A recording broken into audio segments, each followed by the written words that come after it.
a una producción más de esta serie de entrevistas que realizamos con las y los investigadores del Laboratorio Visiones de Paz del CALAS. En esta ocasión estaremos platicando con la doctora Daniela Celeri. Ella es investigadora asociada del Departamento de Sociología de la Universidad Leibniz Hannover, donde también obtuvo su doctorado en Sociología. Actualmente es profesora investigadora titular del Instituto de Altos Estudios Nacionales de Ecuador. Sus áreas de investigación son las migraciones internacionales, los procesos de formación del Estado-nación en América Latina, desigualdad social e interseccionalidad, etnicidad y ciudadanía, discriminación y xenofobia. Actualmente investiga sobre la situación y el aporte de las y los inmigrantes en Ecuador a partir de datos cuantitativos y cualitativos recolectados sobre discriminación y acceso a derechos, con el propósito de sentar bases científicas para la elaboración de políticas de inclusión. Bienvenida, doctora Daniela Celeri. Gracias por estar con nosotros en esta ocasión. Gracias a ustedes por la invitación. Para arrancar esta entrevista, doctora, bueno, ya lo decíamos, su trayectoria académica ha estado marcada por la migración. Así que nos gustaría arrancar esta charla pidiéndole que nos pueda explicar de dónde y cómo surge su interés en estudiar los procesos migratorios. Claro que sí, mucho gusto. Bueno, primero es para mí un honor ser parte del Laboratorio de Visiones de Paz de CALAS. Me parece que las migraciones pueden aportar muchísimo en este campo. Justamente mi interés nace desde partir no solamente de nociones de estados, ¿no es cierto?, sino que también sobrepasar esas líneas divisorias nacionales para entender procesos transnacionales y para entender también las reacciones de los estados hacia los migrantes, que son personas que a la final se mueven, ¿no es cierto?, a través de fronteras y que pueden también ser víctimas de violencia, pero también pueden aportar a las culturas de paz de cada país y aún así no pertenezcan a las naciones en este sentido formal de la palabra. Y por eso es que me interesan mucho los procesos migratorios, porque además de que uno puede mirar más allá de las fronteras nacionales varios procesos, no solo migraciones, sino, por ejemplo, cómo un estado se abre hacia otros estados a través de política migratoria, o cómo un estado puede reaccionar humanitariamente o no con personas que han sufrido violencia en otros estados, sino que también nosotros metodológicamente podemos mirar cómo estas diferencias se pueden dentro de un mismo estado o dentro de varios estados, ¿no es cierto?, pueden trabajarse dentro de la sociedad y cómo reacciona el estado hacia ellas, y se pueden crear también culturas de paz, que es lo que nos interesa en el laboratorio.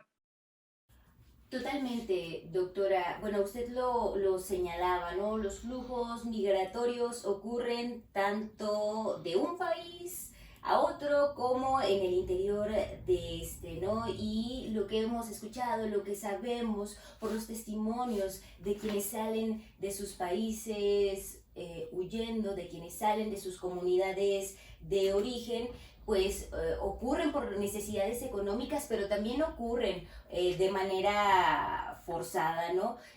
Usted, uno de los trabajos o su enfoque de investigación tiene que ver con la migración venezolana y colombiana hacia el Ecuador. Por lo tanto, nos gustaría mucho que nos pudiera compartir más a fondo de qué va esta investigación, por supuesto estos estudios, y qué hallazgos ha encontrado en este tenor de las migraciones. Claro que sí. Bueno, mi investigación sobre todo se lleva a cabo en un marco de migraciones sur-sur. Vemos que hay un incremento, ¿no es cierto?, de flujos intrarregionales, que llamamos a la migración que sucede dentro del continente, pero desde países como Venezuela, Colombia, Perú, en la región andina, y vemos que estos flujos van incrementando. Sobre todo tenemos dos momentos muy centrales para el Ecuador, que son la migración colombiana, que es justamente el producto del desplazamiento, como sabemos, de todo el conflicto armado que ha sufrido este país por muchísimas décadas, y del conflicto político, económico, social que tiene Venezuela. Estos dos fenómenos justamente no lo podemos llamar una migración que ha sido decisión de las personas, es decir, ha sido una migración forzada. Si bien es cierto, estas personas buscan alternativas para sobrevivir, el trabajo, ¿no es cierto?, la vivienda, que son temas centrales de mi investigación. Sin embargo, son personas que han vivencia, en el caso de Venezuela, una violencia estructural, sabemos, ¿no?, el término de Galton, en donde hay un abuso de poder y donde existe también una crisis económica muy fuerte que arroja a las personas a buscar otras vías de sobrevivencia. Y en Colombia una violencia mucho más marcada con conflictos armados, en donde las personas de Colombia llegan al Ecuador alrededor del 2000-2003. Siempre ha habido migración colombiana, eso hay que aclararlo, pero se fortalece mucho más en esa década y justamente coincide con un periodo en el que el Ecuador acoge a muchísimos refugiados. El Ecuador se vuelve el primer país en América Latina en recibir tantos refugiados. El 95% de refugiados que recibe el Ecuador son colombianos. Entonces hay esa etapa en donde las personas colombianas llegan, piden un estatus de refugiado, y una etapa siguiente que me parecía interesante comparar, porque históricamente son dos procesos distintos, pero vamos a ver que en cuestiones de discriminación y discursos de violencia, tanto desde el Estado como en conflictos sociales, se vuelven un poco cíclicos, y eso es interesante ver que como, si bien antes, ¿no es cierto?, el migrante colombiano, la migrante colombiana era tildada de un ser violento por el Estado y después se vuelve, ¿no es cierto?, un estereotipo general a nivel social, pasa lo mismo después con la población migrante venezolana. Entonces, me parece que es interesante ver estos conflictos que surgen en las ciudades, como por ejemplo el tema del trabajo, que tiene un principal componente en mi trabajo, sobre todo en el tema de violencia laboral, es decir, acoso sexual hacia las mujeres, que vemos que es un tema muy fuerte en el trabajo. Aún si no hayan denuncias de los migrantes, vemos que las mujeres sufren mucho dentro de este marco de acoso laboral y de violencia de género, y eso es un tema, un hallazgo muy importante, y vemos que el tema de discriminación y explotación es muy fuerte en el tema de género. Y en el tema de vivienda tenemos también un hallazgo importante, que vemos que no ha sido una tendencia solamente en Ecuador, vemos que ha habido, por ejemplo, desalojos incluso en la pandemia, ¿no es cierto?, durante la pandemia del COVID, han habido actos violentos en contra de migrantes también en Lima, en Bogotá, y hemos visto esta ola de xenofobia también en alza, ¿no es cierto?, en estos países. Y es interesante ver que en el desalojo es justamente un tema en donde se toca un poco la propiedad privada, ¿verdad? Porque ahí es una decisión del arrendador, y los arrendadores y las arrendadoras acá, por lo menos en la ciudad de Quito y otra ciudad en Ibarra, que en donde ya les contaría hubo un suceso muy violento, incluso se desalojaron a personas, se quemaron colchones, hubo muchos heridos en esos enfrentamientos entre población y población local y población migrante, después de que el gobierno ecuatoriano diera testimonios y diera un discurso de que una persona había asesinado a una mujer en la calle en Ibarra, pero en vez de nombrarlo como un femicidio, que era el acto violento que sucedía, lo nombró como un acto criminal y violento de un migrante venezolano. Entonces la gente, ¿no es cierto?, salió a las calles, y lógicamente esto provocó un acto de violencia y de desalojo desmedido. Y por supuesto, ¿no es cierto?, estos actos comienzan también con una reacción estatal, y vemos que el Estado como actor también puede propagar y puede motivar estos actos violentos de xenofobia. Entonces, mi interés en mi investigación es ver, ¿no es cierto?, por un lado, qué reacciones tiene el Estado, ¿no es cierto?, tanto con el fenómeno colombiano como el fenómeno venezolano posterior, qué discursos construye alrededor de estos migrantes, que vemos que la construcción de las personas como violentas, ¿no es cierto?, es una estrategia, y ha sido una estrategia del Estado para poder deslegitimar este tipo de migraciones. Y por otro lado, una población que si bien es cierto, tiene esta discriminación latente hasta esa población, y ver en qué dimensiones, ¿no es cierto?, se vuelve esta discriminación ya un tipo más de violencia, que vemos en el tema laboral, por ejemplo, es la violencia de género, y en el tema de la vivienda es el tema del desalojo, que se ha vuelto mucho más fuerte durante la... Eso me estoy enfocando ahora, y por supuesto el tema de la organización, que es uno de los temas más denunciados en las defensorías públicas aquí en el Ecuador, porque han habido criterios que cambian con el tiempo, una política que las llamamos dentro del debate política ad hoc, Y es una política ad hoc porque sale del Poder Ejecutivo. Entonces, esta política lo que hace es tratar digamos, de regularizar a las personas venezolanas, por ejemplo, con una visa humanitaria de excepción, que estudiándola más a fondo se vuelve también restrictiva. Es decir, mientras que, ¿no es cierto?, otorga un tipo de refugio a los colombianos, a las personas venezolanas le otorga una visa de excepción humanitaria, pero con muchas más restricciones, no en el tema ya de trabajo, etcétera, etcétera, pero sí en el tema de los requisitos. Les pide mucho más requisitos, papeles, ¿no es cierto?, al día, pasaportes, que son temas que ahorita para los migrantes venezolanos es muy difícil de conseguir. Y vemos que a través de esos discursos criminalizantes logran tener una política migratoria más restrictiva y logran legitimar este tipo de políticas más restrictivas hacia migrantes venezolanos. Y en el tema, bueno, del refugio colombiano, hemos visto que también ha habido un tema un poco circular, ¿no?, del tema discriminatorio. Ya lo que les pasó a los refugiados colombianos lo vemos un poco repetirse en el tema venezolano. Ahí, bueno, hay matices, ¿no es cierto?, que los explico ya en la investigación mucho más a profundidad. Sin embargo, vemos que hay no es un fenómeno nuevo, ¿no es cierto?, pero lo que sí preocupa es el Estado como un actor que puede motivar, ¿no es cierto?, estos actos de violencia que, como sabemos, la violencia es un tipo de discriminación, pero no toda discriminación, ¿no es cierto?, se puede volver violencia, pero el interés principal de mi investigación es ver y mirar en qué dimensiones de estos conflictos están tan latentes, ¿no es cierto?, y esta discriminación se puede volver tan fuerte que puede llevar a actos violentos e incluso exacerbar la xenofobia en la región y sobre todo en el caso de estudio que estoy investigando, que es en el Ecuador. En su análisis, doctora, precisa pues que los fenómenos migratorios implican nuevos retos para el estudio de los conflictos y la cultura de paz en América Latina. Lo que le queremos preguntar es cuáles son estos retos, tanto en el marco de lo social como en el tenor de lo académico, ¿no? Ahora que usted ya lo señalaba, se ha profundizado la xenofobia, pero también, como ya lo señalaba, la propia estigmatización de la figura de la persona migrante en esta región del país. ¿Cuáles son los retos entonces que tiene tanto lo social como lo académico en este tenor de situaciones? Yo creo que uno de los mayores retos en cuanto a la agenda de investigación es justamente mirar, que es lo que lo estoy planteando acá, como una agenda de investigación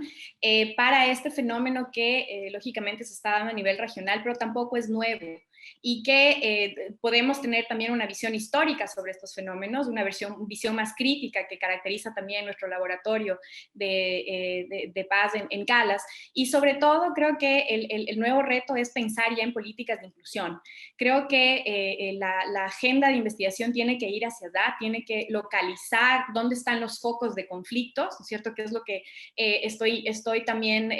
es uno de los objetivos de mi investigación, focalizar cuáles son los ejes centrales de conflicto, dónde sucede esta discriminación, cómo sucede y cómo esto se puede volver un conflicto latente, ¿no es cierto? Que puede transformarse a un conflicto social violento o no, pero es importante localizar los nudos de conflictos que existen en el tema de la ciudad y la migración. De ahí pensar sobre estos conflictos, sobre estos problemas sociales, lo que en la política pública se llama definir el problema social, ¿no es cierto? Definir estos problemas y después apuntar a la formulación de políticas de inclusión. Y en eso me parece central las agendas de investigación porque ustedes saben, muchas veces en América Latina tratamos de apagar incendios todo el tiempo y no estamos pensando en una planificación, no estamos pensando en una política mucho más estructurada. Y por eso es que me parece, y justamente mis 4 últimos años he dedicado mi investigación a mirar, por ejemplo, la situación laboral y aporte económico de los migrantes aquí en Venezuela, perdón, en el Ecuador, otra vez, En los últimos 4 años he intentado mirar la situación laboral y el aporte económico de inmigrantes en la ciudad de Quito para construir una agenda desde donde puedan formularse políticas de inclusión, porque creo que el tema central va a ser no solamente el tema de discriminación, violencia y xenofobia, sino cómo incluimos a personas migrantes en nuestra región, y creo que hacia allá va un propósito de la agenda de investigación. Totalmente, totalmente. Y bueno, profundizando también un poco en su investigación y queriendo saber un poco más sobre lo que nos propone, sobre lo que ya nos comparte por acá, nos gustaría que también como experta y desde la experiencia nos pueda decir un poco más sobre las migraciones en Sudamérica y esto que sí ya nos señalaba al principio, que tiene que ver también con una crisis humanitaria particularmente para las migraciones de esta región. Sí, yo creo que en la región tenemos retos importantes en cuanto a asumirnos como región. Yo creo que han habido procesos también de integración regional que no han cuajado como hemos pensado. Y pienso que la migración y que las personas, ¿no es cierto?, circulen entre países nos hace pensar en una nueva forma de cooperación y de pensar también a la región como ya algo un poco, o como una región acogedora de migrantes. Ustedes saben, muchas veces nos hemos caracterizado por, sobre todo, expulsar personas de nuestra región, ¿no? Sobre todo estoy hablando de la región andina, ¿no es cierto? Nos hemos caracterizado porque las personas salgan a buscar otras oportunidades. Ahora estamos recibiendo mucho más personas que vienen de la misma región y pienso ahí que tenemos que ir pensando cómo podemos apoyarnos mutuamente, cómo se puede hacer una política migratoria mucho más coordinada y más solidaria, sobre todo, porque estamos viviendo, como tú lo dijiste, una crisis humanitaria. Y a veces el tema del refugio, por ejemplo, fue un tema muy central y muy polémico, porque Venezuela no está categorizada todavía como un país en donde a través de una crisis humanitaria se puede otorgar un refugio. Acá los venezolanos en Ecuador reciben una visa que se llama visa humanitaria de excepción, pero que no es lo mismo que un refugio, no es una protección internacional, exige mucho más requisitos. Entonces ahí también hay una falta de definición y una falta de decisión política, ¿no?, en cuanto al tema de Venezuela. Y por supuesto esto nos lleva a pensar también en una posición más humanitaria y más solidaria con las personas migrantes de estos países.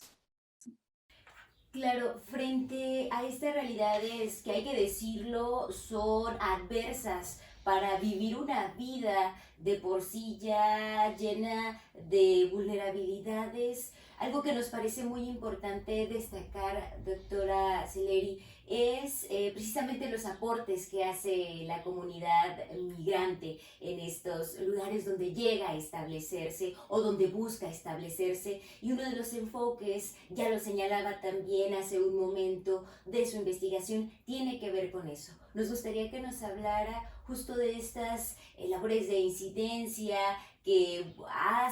realizan las personas migrantes con la intención de generar nuevos bríos para sí mismos, pero también que dejan para las sociedades en donde se están asentando. Sí, justamente uno de los enfoques de mi investigación ha sido el mostrar a las personas migrantes no solamente como víctimas, ¿no?, de discriminación o de actos de violencia, sino también como agentes y actores que aportan mucho a las sociedades. En mi última investigación hemos demostrado que en Quito, por ejemplo, más del 80% de los ingresos de inmigrantes que están en la ciudad de Quito van a economías locales. Es decir, hay un aporte económico también sustancial, pero además hay un aporte en cuanto a las diferencias. ¿Qué quiero decir con esto? Si queremos construir culturas de paz, si queremos construir una sociedad tolerante, también tenemos que manejar las diferencias. Y las diferencias se dan, ¿no es cierto?, a nivel de nacionalidad, pero también se dan a nivel de género, de clase, de edades. Todo este debate interesantísimo que es la interseccionalidad. Entonces, ahí yo creo que es muy rico saber qué personas llegan a zonas, por ejemplo, en el Ecuador, como Ibarra, que contaba, que si bien hay conflictos, también hay solidaridad, también hay una visión mucho más de tolerancia y de entender que si podemos tener diferencias culturales o políticas o económicas, a la final todos buscamos lo mismo. Y yo creo que han habido iniciativas muy interesantes que cuento también en mi proyecto, en donde las asociaciones migrantes, por ejemplo, se asocian a organismos estatales, ¿no es cierto?, para hacer las denuncias, por ejemplo, en cuanto a violencia de género, ¿no es cierto?, en cuanto a explotación laboral, y fungen de medios para hacer llegar, ¿no es cierto?, sus denuncias y alzar su voz. Y yo creo que eso es muy importante también, la solidaridad que mucha gente, sí, si bien es cierto, mucha gente puede tener acciones discriminatorias, igual el Estado, pero también existen asociaciones interesantes en cuanto a la investigación, por ejemplo, las universidades. En mi proyecto se aliaron muchísimos migrantes voluntarios con estudiantes, crearon redes, crearon asociaciones de migrantes, y me parece que esos trabajos son muy valiosos y que en eso podemos aportar desde la academia. Y creo que, como ustedes saben, la inclusión y la paz se construye, y ahí es interesante tener a personas muy distintas que a la final, percibidas como distintas, que a la final pueden aportar y pueden generar estas redes y pueden aportar en este sentido, no solamente económicamente, sino socialmente y culturalmente. Justo usted llega a un punto muy importante que por supuesto ha sido desarrollado a lo largo de esta conversación, pero que nos parece vital pues hacérsela, preguntársela de manera más concreta. Y bueno, pues tiene que ver con cómo estos estudios sobre la migración, sobre el fenómeno migratorio, sobre los flujos migratorios aportan a esta construcción de paz y a la ciudadanía.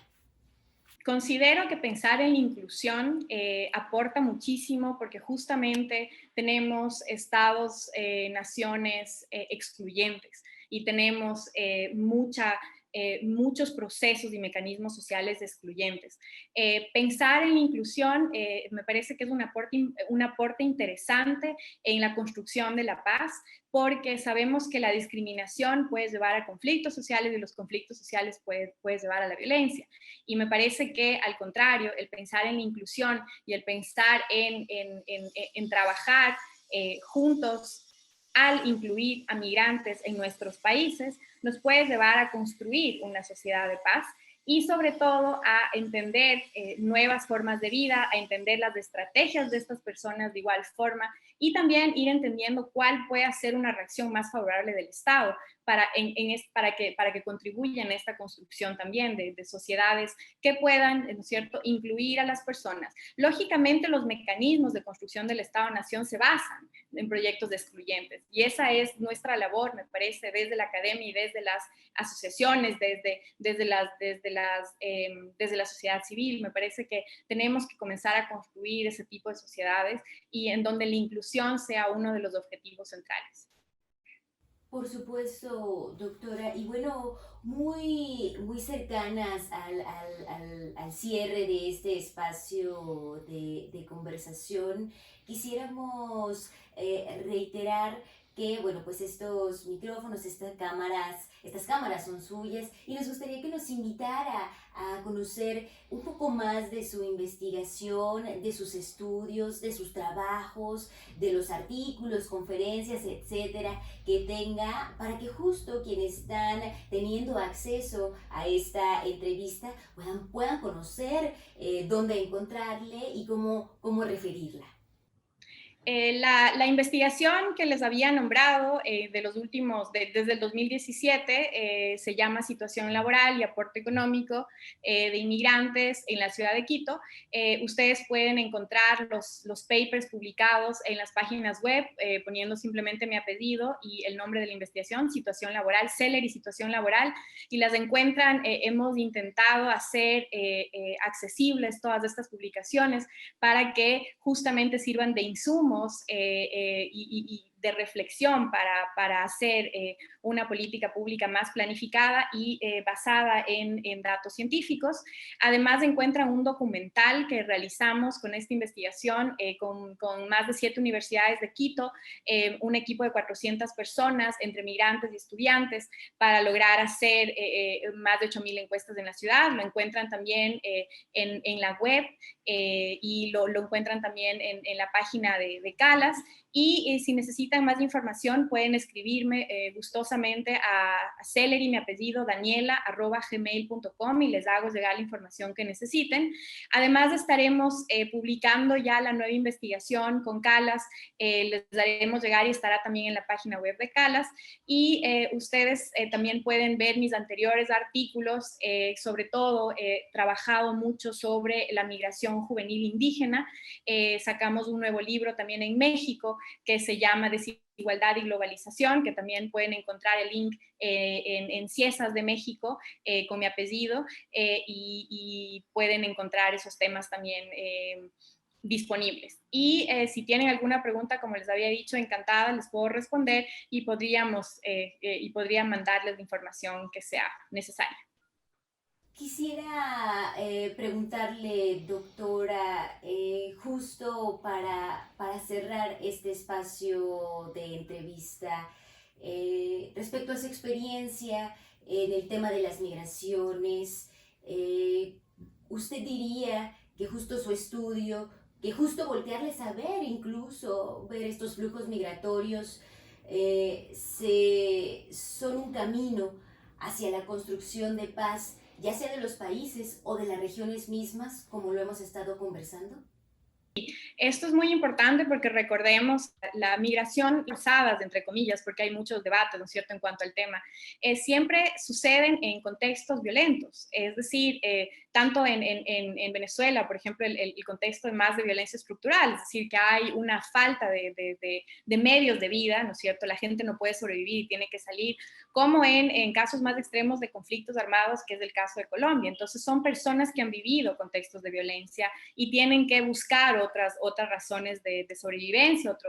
otras alternativas, y llegan a nuestros países en estos contextos. Entonces es importante mirar que estas personas llegan a nuestros países, tienen otros contextos, pero no necesariamente son personas violentas, y creo que eso es ya un aprendizaje para nosotros, mirarlas como personas que llegan, ¿no es cierto?, buscando una mejor forma de vida, y creo que esa concientización y esa sensibilización es importante para generar culturas de paz, porque estamos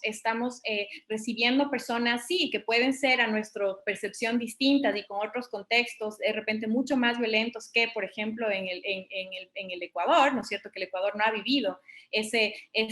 contexto de violencia, como por ejemplo en Colombia, por el conflicto armado. Sin embargo, creo que eso nos lleva a pensar, ¿no es cierto?, cómo también ser receptores de esta población, pero también cómo podemos vivencia, ¿no es cierto?, en donde ya los contextos de violencia no primen, sino, ¿no es cierto?, prime una convivencia inclusiva, y justamente mirando a estos actores como agentes de cambio, como agentes que pueden aportar a nuestra sociedad, y nosotros también, ¿no es cierto?, comprendiendo su situación y no sintiéndonos amenazados, porque ese es uno de los problemas de la xenofobia, que lo que estamos viendo en mi investigación, que uno tiene miedo, ¿no es cierto?, a lo nuevo, y a veces se siente amenazado y puede actuar de otra forma, de mala forma, de forma violenta, de forma agresiva, y eso lo puede exacerbar también los discursos del Estado, ¿no?, que hay ahí un tema mucho más de criminalización hacia el migrante. Pero si nosotros lo entendemos sus contextos, ¿no es cierto?, que han venido sí de situaciones violentas, pero que no necesariamente son personas violentas, podemos, creo, generar una convivencia mucho más viable y mucho más inclusiva de lo que sucede ahora, y me parece que esto es muy importante entenderlo y sobre todo discutirlo a nivel académico, y por eso es tan importante el laboratorio, porque discutimos a nivel también de actores, ¿no es cierto?, y cómo generar estrategias para esta convivencia más inclusiva, que me parece que es un aporte interesantísimo en este debate, y va mucho más a construcción ya de esta convivencia pacífica, de esta convivencia social mucho más inclusiva. Finalmente, doctora, lo que nos toca preguntarle es, desde su experiencia precisamente en el laboratorio Visiones de Paz del Calas, pues, ¿qué es la paz para usted? Sí, justamente hemos tenido conversaciones muy interesantes y sí, hay un consenso en el que para nosotros la paz es una construcción y sobre todo no es, va más allá de que no exista violencia. ¿Sí? O sea, no necesariamente hay paz donde no hay violencia, porque yo creo que es, ¿no es cierto?, una construcción continua y es justamente el potencial de los conflictos sociales que pueden llevarnos, ¿no es cierto?, a tener una convivencia con aprendizaje. Y yo creo que esto es lo que hemos discutido y lo que para mí me debo yo muy agradecida con el laboratorio, sobre todo entender esta construcción y que es sobre todo una construcción para una convivencia mucho más llevadera y en donde los conflictos no son necesariamente algo que tiene que llevar ¿no es cierto?, productos violentos o negativos, sino que los conflictos también pueden enseñarnos y traer memorias que nos pueden llevar a tener una convivencia distinta, una convivencia más constructiva y justamente poder realizar ese proceso conjuntamente.